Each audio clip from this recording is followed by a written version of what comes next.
नमस्कार फ्रेंड्स, मो पीके आपण मानक स्वागत करुच्ची पीके भाई न्यूज यूट्यूब चैनल को।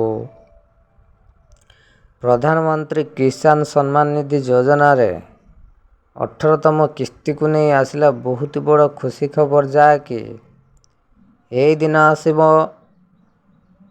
एवं मिलिबो 2000 टंका।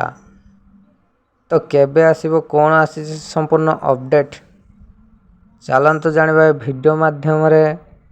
ता पूर्व चैनल नुआ थिले एबे पीके भाई न्यूज यूट्यूब चैनल को सब्सक्राइब करी साइड रे थिबा बेल आइकन को प्रेस कर दियंतु, जा फल रे केंद्र और राज्य सरकार तरफ आसुथिबा समस्त योजनार अपडेट ये चैनल माध्यम रे आपण माने पाई परिबे।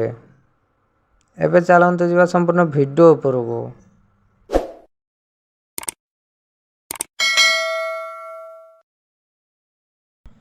देखंतु प्रधानमंत्री किसान सम्मान निधि योजना अधीन रे 17टी किस्ती कृषकों अकाउंट को पठाइचंती केंद्र सरकार।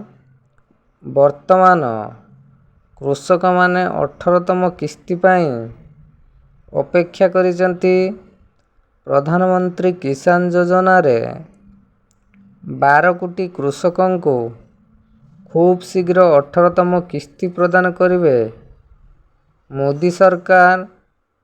तेबे आसंता नवेम्बर मासरे यही 18तम किस्ती जाकि 2000 टंका पाई पारंती एवं किछि कृषक यही प्रधानमंत्री किसान सम्मान निधि योजनार 18तम किस्ती जाकि वंचित हुई पारंती। तो के माने वंचित हे देखंतु, जो कृषक माने निज निजर ई-केवाईसी प्रक्रिया शेष करि नाहंती सेमानंकु 18तम किस्ती पाइबार वंचित हेबाकु पड़ी पारे। एई योजनार लाभ पाइबाकु हेले चाषी को सेमानंक बैंक अकाउंट रु ई-केवाईसी करिबाकु पड़िबो। यह व्यतीत बैंक अकाउंट को एनपीसीआई सहित लिंक करने को मध्य आवश्यक। यह पर टंका कृषकों अकाउंट को पठाजिबो। तो बड़ अपडेट मुताबक पीएम किसान सम्मान निधि योजनार 18तम किस्ती टंका 2000 टंका जाकि नवेम्बर मासरे आसियो बोली जहाँ जना पड़ी।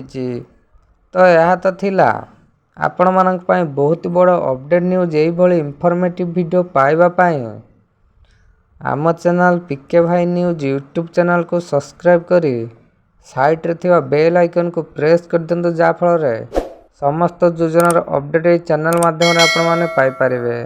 थैंक्स।